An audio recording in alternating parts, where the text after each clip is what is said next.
Hi guys, welcome back to my channel. My name is Marcel. In this video, I want to tell you about how to top up e-wallet.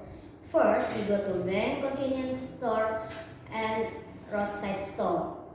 Then, you tell to bank employees. After that, you state the nominal amount you want to top up. And don't forget to spend more money because requires admin fees. Now you have to wait until your money goes into your GoPay. Finally, your GoPay have a balance. Let me share a tips to top up GoPay easily. First, you go to roadside stall near your house. Then you tell the shopkeeper how much you want to top up. Finally, your GoPay have a balance. See you next time.